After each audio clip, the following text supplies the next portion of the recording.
Et salut tout le monde. Salut. Aujourd'hui, on va vous parler des 5 choses que l'on déteste au Japon. Oui. Les 5 choses qui vraiment, on n'aime pas quoi. Voilà, les 5 choses que l'on n'aime pas au Japon. Après, attention, c'est les choses que l'on n'aime pas, nous. Voilà, c'est très important, c'est notre propre point de vue, notre vécu, notre expérience. Et bien sûr, il y a des choses qu'on n'aime pas au Japon. Eh oui. Non, parce que clairement, il y a des choses qu'on va dire, il y a des gens, ils vont dire non, mais c'est pas si terrible que ça en vrai. Alors qu'en fait, pour nous, on n'aime pas. Donc voilà, donc c'est vraiment, on insiste là-dessus, c'est notre expérience. Ouais. Donc il faut pas prendre ça en mode s'offusquer sur quoi que ce soit.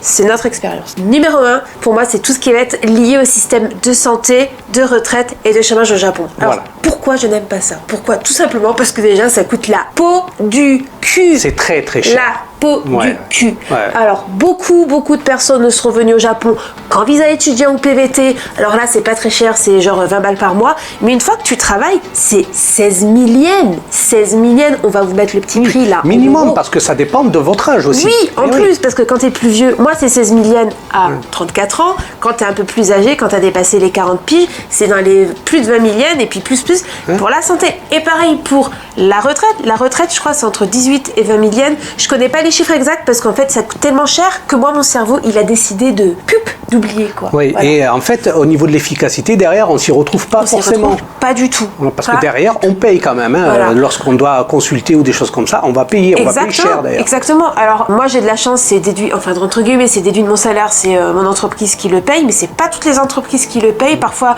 elles ne le payent pas du tout. Parfois, elles le payent qu'à 50%. Et comme Salim vient de le dire, par exemple, tu es malade, donc tu payes ton système de santé qui coûte la peau du cul, en sachant qu'au Japon, il n'y a pas de système vraiment privatif, donc tu es obligé de mettre ce qui manque. Bon, on doit quand même mettre les 30% restants. Ouais. Donc sur une petite consultation, rien que chez le docteur, il faut que tu mettes 3 000 yens, donc c'est à peu près entre 25 et 30 euros. Mais alors quand tu commences à aller chez le dentiste, aller chez des spécialistes, enfin moi j'ai fait un check-up il n'y a pas longtemps. Ouais, 7 000, 9 000. Ça m'a coûté en tout, tout le check-up, toutes les consultations totales, vas-y, ça m'a coûté 30 000 yens quoi. Ouais. Voilà, donc c'est vraiment, c'est super cher. La retraite, pareil, la retraite, on te ponctionne un chiffre pas possible, alors que le jour où tu es à la retraite au Japon, t'as que dalle, t'as genre 600 euros pour vivre. Ouais. En plus, nous, on est étrangers, qui nous dit que demain on partira pas. Alors après, ce qu'il faut savoir, c'est que si vous ne le savez pas déjà et que vous vivez au Japon, ou que vous êtes étudiant au Japon, que vous avez cotisé, vous pouvez demander à récupérer une partie de vos cotisations quand vous quittez le pays. Mais voilà, enfin, c'est cher, 20 000 yens, c'est énorme. Ah ouais, c'est très très cher. Énorme. Ouais, et en plus... le chômage, par exemple. Le chômage, là aussi. Alors, le chômage, il y a une cotisation qui n'est pas obligatoire. Donc, si vous ne payez pas, eh ben, vous n'avez pas le chômage quand vous perdez votre boulot, qui est d'à peu près 40 euros. Alors, vous allez me dire, oui, mais 40 euros, Diana, c'est rien. Oui, mais en fait, quand tu es au chômage, tu touches le chômage que pendant 3 mois.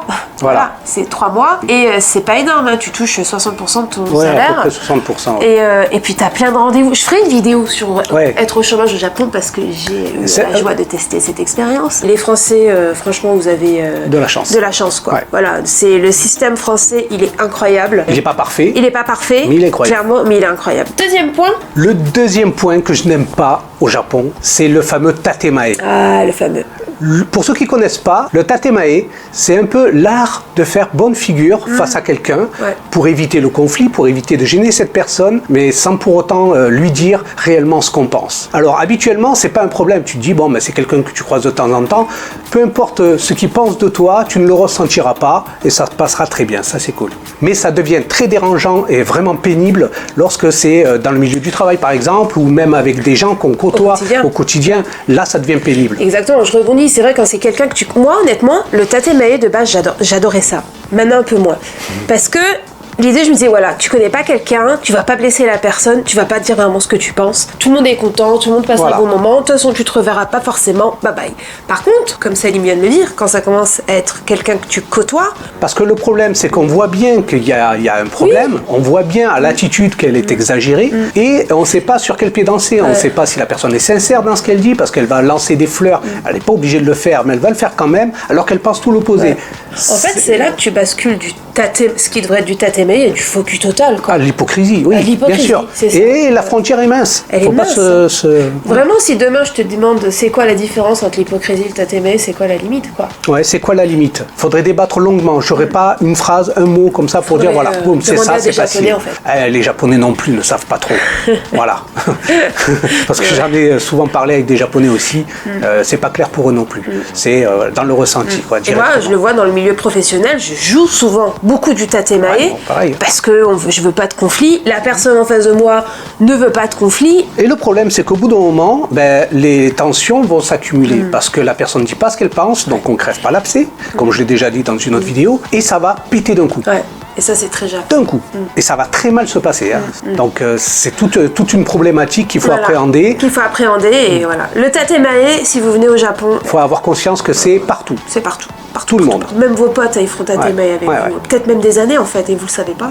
Tout à fait. Mais après, c'est des potes qu'on voit de temps en temps, 1 à 2 fois par mois. C'est presque normal, je dirais, qu'il y ait du tatemae. Quand est-ce que tu as le temps de voir des gens plus d'1 fois par mois au Japon? Par exemple, lorsque tu fais une activité que tu fais régulièrement, 3 fois par semaine, tu vas à la gym, tu rencontres des gens qui deviennent des amis. Bon, mais là, le tatemae, ça devient pénible. Ouais, tatemae, gros point. Je vais dire. Là, on le met dans les points négatifs, mais ça aurait pu être un point positif. Pas de conflit. La suite, j'adore la nourriture japonaise, Salim aussi, pas de problème. Par contre, je souffre d'un manque de variété. Il n'y a pas assez d'ingrédients au Japon. Il n'y a pas énormément de légumes comparé. Bien sûr, je compare à la France. Voilà. Ici, la variété de légumes, elle est quand même super restreinte. Oui. On va pas tous les énumérer là parce qu'il y en a quand même. Basiques, qui sont pas chers, tu vois. Et après, dès que tu veux partir sur des choses, ne serait-ce que d'une courgette, une courgette minuscule comme ça. Ouais, elles sont minuscules. Mais ça coûte 1,50 €, quoi. Un poivron, ça coûte 2 balles. Ce qui me manque, c'est les endives. Alors, le peu que j'en ai vu, une petite endive, 3 €. Tu vois, donc autant dire qu'il dans une petite barquette plastique. Autant dire qu'il n'y en a pas. Voilà. Il n'y a pas d'artichaut, il n'y a pas de topinambour. Il y a plein de choses que je trouve pas. Les fruits, les fruits sont trop chers. Les fruits sont Et puis, pareil, ça manque de variété. On n'a pas le veau, tout ça, l'agneau, c'est très cher, c'est difficile d'en trouver. Le mouton, je t'en parle pas. Le lapin, il n'y en a pas. Non. Il y a plein de choses qu'on trouve pas.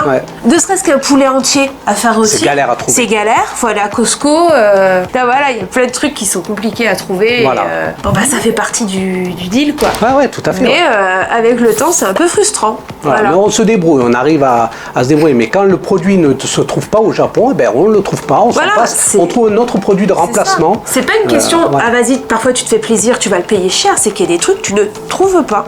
Point barre. Et aussi parfois le fait de les payer cher. 100 grammes de comté, c'est genre 14 €, quoi. Ça va pas la tête. C'est vraiment extrêmement cher.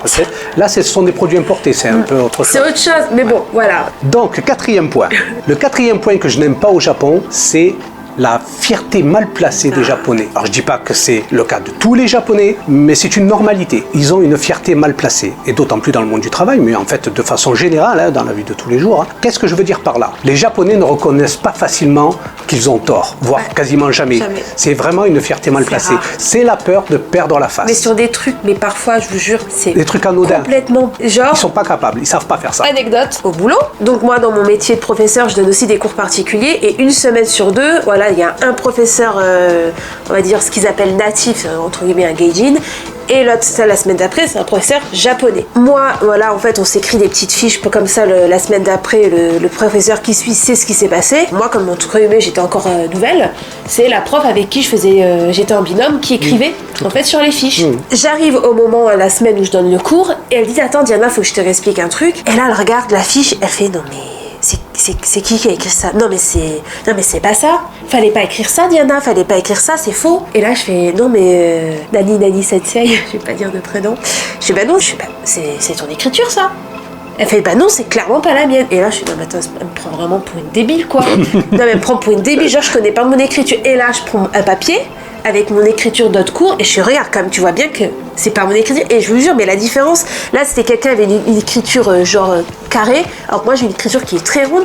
Et la nana jusqu'au bout, elle a pas voulu dire que c'était sa putain d'écriture de merde, parce qu'elle voulait pas perdre la face, parce que déjà de 1, elle avait dit que c'était pas la sienne, et que de 2, il y avait des erreurs. C'est ça. Voilà, et je trouve ça mais hallucinant. Moi, quand je fais des erreurs, je me dis désolé. Voilà. Eux, incapables. incapable. Faut pas perdre la face. Ouais. Et parfois, ça me fait péter des durites. Complètement. Et des anecdotes comme ça, on en a beaucoup. Voilà, parce que moi aussi, de mon côté, j'ai ces expériences-là. Les amis que je connais ont cette expérience-là. Je parle des amis étrangers. Ben, en fait, oui, c'est une normalité ici. Non, mais j'ai un collègue américain, il appelle ça la Japanese Pride. Ah oui, oui, oui, mais c'est complètement Et c'est clairement ça. C'est complètement C'est ça. clairement ça. Mais c'est terrible et très pénible. Ouais. Parce que du coup, comme dans son cas, elle a été accusée. Bon, c'est pas grave. C'est pas grave. Mais c'est fatigant. la personne l'a pas lâché.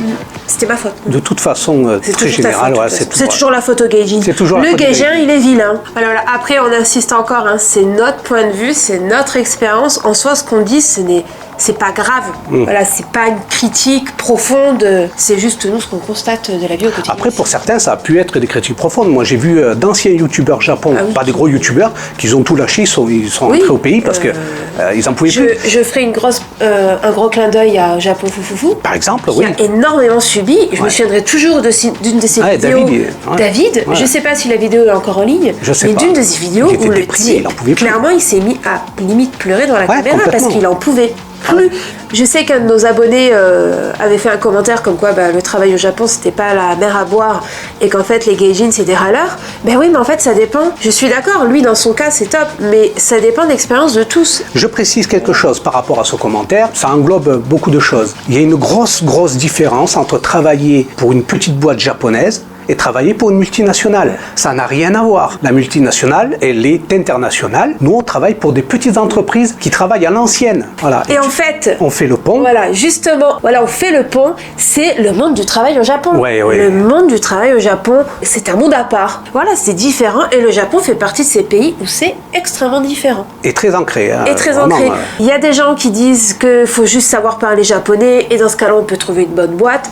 Je ne suis pas d'accord. Ça dépend de où tu travailles, ça dépend des opportunités que tu as. Il faut savoir que les opportunités que tu as à Tokyo et les opportunités que tu as à Shiga, entre les Chandries ou même à Kyoto, ce n'est pas les mêmes. Voilà, ce n'est pas les mêmes. Nous, en plus, on est quand même dans une situation qui est extrêmement différente de beaucoup de personnes parce que nous, notre métier de base, c'est guide. Ça se passait très bien. Et on a trouvé des petits boulots, on va dire, d'appoint pour survivre en attendant que les portes se réouvrent. Voilà, on attend depuis 2 ans. Quand tu trouves des petits boulots, comme Salim le dit, dans des petites boîtes, Oui.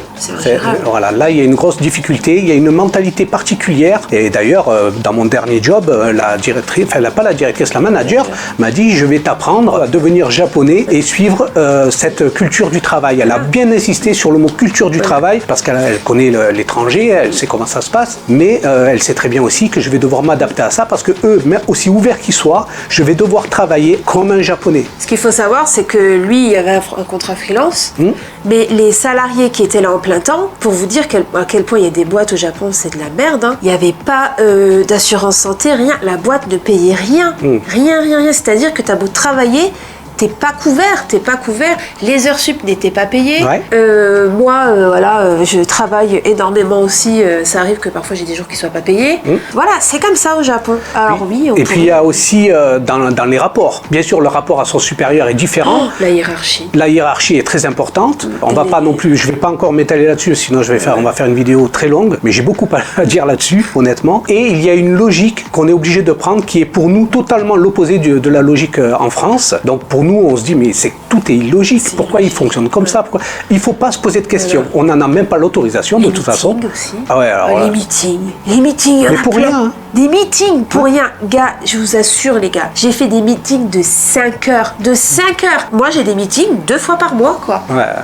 Dingue. Voilà. Et moi j'avais un petit meeting et c'était 1 fois par semaine. Voilà. Et les meetings, moi parfois ça bouffe mon heure de lunch et ils s'en foutent. Il y a tout un tas de choses qu'il faut connaître avant de rentrer dans une petite boîte Jap comme ça. Poser des questions. Il faut beaucoup poser de questions sur le fonctionnement et tout ça. Il faut beaucoup poser de questions à ce moment-là parce que les questions, on ne pourra plus les poser après. Une fois que c'est terminé. Quand tu es freelance, Baito et tout, comme lui il a fait, du jour au lendemain, tu te casses. C'est pas grave. Bon, t'as plus d'argent, mais au moins, t'es tranquille. Quand t'es Shane ou c'est Shane comme moi, Tu peux pas te barrer du jour au lendemain, quoi. Et en plus, alors quand tu quittes une boîte japonaise, c'est tout un choix aussi. C'est tout un choix. Faut pas vraiment dire pourquoi, parce que sinon, voilà, après tout ce que la boîte a fait pour toi, les abandonner, c'est inadmissible. Alors pareil, c'est notre expérience, mais moi c'est du vécu. Ce que je vous dis, c'est du vécu. Et pas qu'une fois, hein, tu l'as vécu plusieurs fois. Et je l'ai vécu plusieurs fois. En tant que Chahine, en tant que CDI, quoi. Voilà, c'est compliqué. Donc là, on a abordé ce sujet. Je ne sais pas si un jour on fera une vidéo. J'aimerais la faire, la vidéo sur le travail. C'est un point tellement sérieux et difficile, voilà, que j'hésite à vraiment faire une vidéo dessus. Je verrai si c'est réclamé, si c'est demandé, on finira par le faire. Mais en tout cas, là, on vient d'en parler un petit peu. Je voulais juste vous parler, voilà, des points qui font que le Japon, c'est pas facile tous les jours. Voilà. C'est comme tous les pays, tu as des points positifs, des points négatifs, et en fait, tu fais la balance de est-ce que ces points positifs sont plus importants que ces points négatifs. Pour toi. Nous, c'est le cas ici. Voilà. Moi, si je prends la balance des points positifs et des points négatifs pour la France, j'ai décidé de pas rester en France. Voilà. Alors que c'est un pays merveilleux. Qui a ses mauvais côtés. Mais je suis mieux ici. Voilà. Je suis mieux ici. Voilà. Et voilà les amis, c'est fini pour cette vidéo. Voilà. On espère qu'elle vous aura plu. N'hésitez pas à nous mettre en commentaire ce que vous pensez des fameux points entre guillemets négatifs. Je le dis à sa place parce qu'elle est débouchée. C'est mon débouché, je suis désolée.